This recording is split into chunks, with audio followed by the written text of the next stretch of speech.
Hello friends, welcome to RKS buddy. आज हम देखेंगे मौर्य काल के कुछ महत्वपूर्ण प्रश्न जिन्हें हमने लूसेंट बुक से लिया है। तो चलिए वीडियो को स्टार्ट करते हैं। तो पहला प्रश्न है, चाणक्य का अन्य नाम था। आपका ऑप्शन बी बिल्कुल करेक्ट हो जाएगा, विष्णुगुप्त। अगला प्रश्न देखते हैं, निम्नलिखित में से किसकी तुलना मैकियावेली के प्रिंस से की जाती है। आपका ऑप्शन बी बिल्कुल करेक्ट हो जाएगा, कौटिल्य का अर्थशास्त्र। अगला प्रश्न देखते हैं, वह शासक कौन था जिसने राज सिंहासन पर बैठने के लिए अपने बड़े भाई सुसीम की हत्या की थी। आपका ऑप्शन ए बिल्कुल करेक्ट हो जाएगा, अशोक। अगला प्रश्न देखते हैं, निम्नलिखित में सम्राट अशोक की वह पत्नी कौन थी जिसने उसको प्रभावित किया था। आपका ऑप्शन डी बिल्कुल करेक्ट हो जाएगा, कारुबाकी। अगला प्रश्न देखते हैं, अशोक ने अपने सभी अभिलेखों में एकरूपता से किस प्राकृत का प्रयोग किया। आपका ऑप्शन ए बिल्कुल करेक्ट हो जाएगा, अर्ध मगधी। अगला प्रश्न देखते हैं, बिंदुसार ने विद्रोहियों को कुचलने के लिए अशोक को कहाँ भेजा था। आपका ऑप्शन भी बिल्कुल करेक्ट हो जाएगा, तक्षशिला। अगला प्रश्न देखते हैं, निम्नलिखित में से वह व्यक्ति कौन है जिसका नाम देवान पियदसी भी था। आपका ऑप्शन है बिल्कुल करेक्ट हो जाएगा, अशोक। अशोक का नाम देवान पियदसी भी था। अगला प्रश्न देखते हैं, निम्नलिखित में से प्राचीनतम राजवंश कौन सा है। आपका ऑप्शन है बिल्कुल करेक्ट हो जाएगा, मौर्य। मौर्य आपका फ्रेंड्स प्राचीनतम राजवंश है। अगला प्रश्न देखते हैं, कौटिल्य या चाणक्य किसका प्रधानमंत्री था। आपका ऑप्शन भी बिल्कुल करेक्ट हो जाएगा, चंद्रगुप्त मौर्य का। अगला प्रश्न देखते हैं, कलिंग विजय के उपरांत अशोक महान ने निम्नलिखित किस धर्म को अंगीकार कर लिया था। आपका ऑप्शन भी बिल्कुल करेक्ट हो जाएगा, बौद्ध। अगला प्रश्न देखते हैं, चंद्रगुप्त के शासन विस्तार में किसने मुख्य रूप से मदद की थी। आपका ऑप्शन सी बिल्कुल करेक्ट हो जाएगा, चाणक्य।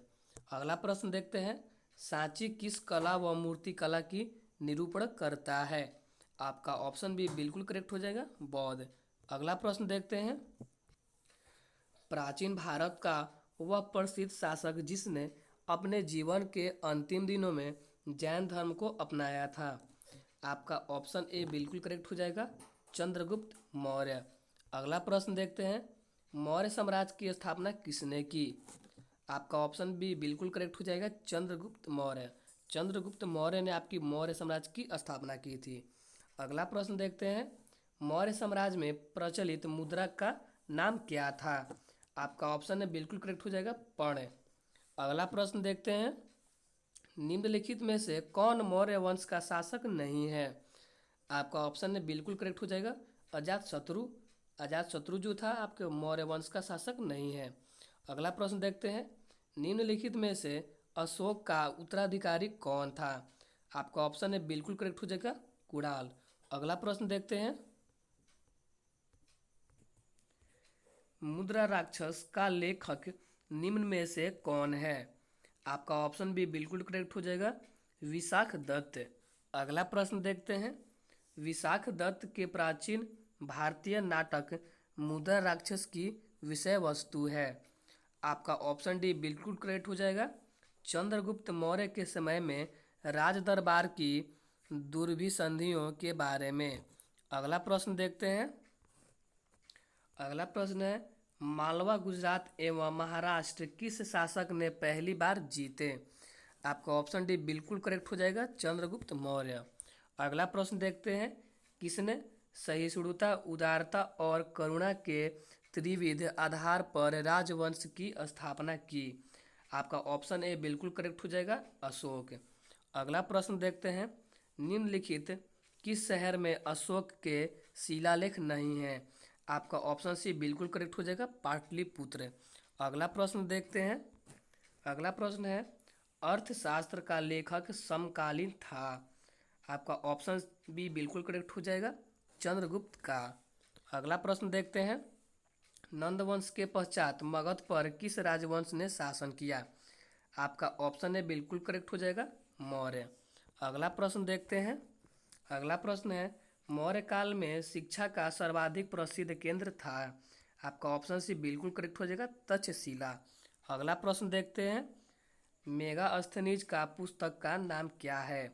आपका ऑप्शन डी बिल्कुल करेक्ट हो जाएगा, इंडिका। अगला प्रश्न देखते हैं, जिसके ग्रंथ में चंद्रगुप्त मौर्य का विशिष्ट रूप से वर्णन हुआ है वह है। आपका ऑप्शन सी बिल्कुल करेक्ट हो जाएगा, विशाख दत्त। अगला प्रश्न देखते हैं, वह स्रोत जिसमें पाटलिपुत्र के प्रशासन का वर्णन उपलब्ध है वह है। आपका ऑप्शन सी बिल्कुल करेक्ट हो जाएगा, इंडिका। इंडिका में फ्रेंड्स आपके पाटलिपुत्र के प्रशासन का वर्णन उपलब्ध है। अगला प्रश्न देखते हैं। अगला प्रश्न है, अशोक के शिलालेखों में प्रयुक्त भाषा है। आपका ऑप्शन बी बिल्कुल करेक्ट हो जाएगा, प्राकृत। अगला प्रश्न देखते हैं, निम्नलिखित में से किस मौर्य राजा ने दक्कन की विजय प्राप्त की थी। आपका ऑप्शन बी बिल्कुल करेक्ट हो जाएगा, चंद्रगुप्त। अगला प्रश्न देखते हैं, मेगास्थनीज ने भारत समाज को कितनी श्रेणियों में विभाजित किया। आपका ऑप्शन डी बिल्कुल करेक्ट हो जाएगा, 7। अगला प्रश्न देखते हैं, कौटिल्य के अर्थशास्त्र में किस पहलू पर प्रकाश डाला गया है। आपका ऑप्शन बी बिल्कुल करेक्ट हो जाएगा, राजनीतिक नीतियों पर। अगला प्रश्न देखते हैं। अगला प्रश्न है आपका, निम्न में से कौन सा क्षेत्र अशोक के साम्राज्य में सम्मिलित नहीं किया था। आपका ऑप्शन सी बिल्कुल करेक्ट हो जाएगा, श्रीलंका।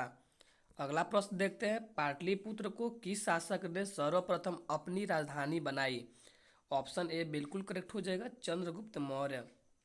अगला प्रश्न देखते हैं, पाटलिपुत्र में स्थित चंद्रगुप्त का महल मुख्यतः बना था। आपका ऑप्शन सी बिल्कुल करेक्ट हो जाएगा, मिट्टी का। अगला प्रश्न देखते हैं, बाबर जहानाबाद जिला की गुफाओं का उपयोग किसने आश्रय गृह के रूप में किया।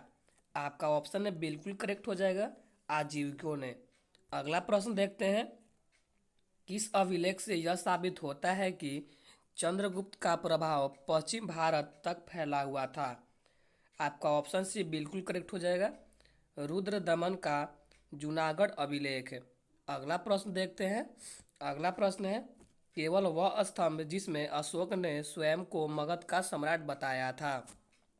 आपका ऑप्शन डी बिल्कुल करेक्ट हो जाएगा, भारभू स्तंभ। अगला प्रश्न देखते हैं, प्रथम भारतीय साम्राज्य स्थापित किया गया। आपका ऑप्शन सी बिल्कुल करेक्ट हो जाएगा, चंद्रगुप्त मौर्य द्वारा आपका जो भारतीय साम्राज्य स्थापित किया गया था। अगला प्रश्न देखते हैं, उत्तरांचल में अशोक का एक शिलालेख स्थित है। आपका ऑप्शन भी बिल्कुल करेक्ट हो जाएगा, कालसी में। अगला प्रश्न देखते हैं, सांची का स्तूप किसने बनवाया। आपका ऑप्शन है बिल्कुल करेक्ट हो जाएगा, अशोक ने। अगला प्रश्न देखते हैं, अशोक के शिलालेखों को पढ़ने वाला प्रथम अंग्रेज कौन था। आपका ऑप्शन डी बिल्कुल करेक्ट हो जाएगा, जेम्स प्रिंसेप। अगला प्रश्न देखते हैं, कलिंग युद्ध की विजय तथा क्षत्रियों का वर्णन अशोक के किस शिलालेख में है। आपका ऑप्शन डी बिल्कुल करेक्ट हो जाएगा, शिलालेख 13 में। अगला प्रश्न देखते हैं, प्रसिद्ध यूनानी राजदूत मेगास्थनीज भारत में किसके दरबार में आए थे। आपका ऑप्शन सी बिल्कुल करेक्ट हो जाएगा, चंद्रगुप्त मौर्य के दरबार में। अगला प्रश्न देखते हैं, चंद्रगुप्त मौर्य ने सेल्यूकस को कब पराजित किया। आपका ऑप्शन भी बिल्कुल करेक्ट हो जाएगा, 305 ईसा पूर्व में। अगला प्रश्न देखते हैं। अगला प्रश्न है, निम्नलिखित में से कौन सा राजा प्रायः जनता के संपर्क में रहता था। आपका ऑप्शन भी बिल्कुल करेक्ट हो जाएगा, आपका अशोक। अगला प्रश्न देखते हैं, अशोक ने 261 ईस्वी पूर्व में कलिंग को जीतने के बाद क्या किया। आपका ऑप्शन से बिल्कुल करेक्ट हो जाएगा, भारी रक्तपात देकर युद्ध की नीति को सदा के लिए त्याग दिया। अगला प्रश्न देखते हैं, अशोक के अधिकांश अभिलेख किस भाषा व लिपि में हैं। आपका ऑप्शन बिल्कुल करेक्ट हो जाएगा, प्राकृत व ब्राह्मी लिपि में। अगला प्रश्न देखते हैं। अगला प्रश्न है, किस ग्रंथ में चंद्रगुप्त मौर्य के लिए वृषल यानी निम्न कुल शब्द का प्रयोग किया गया है। आपका ऑप्शन सी बिल्कुल करेक्ट हो जाएगा, मुद्रा राक्षस। अगला प्रश्न देखते हैं, मौर्य नरेश के बारे में निम्न में से कौन सा कथन सही है?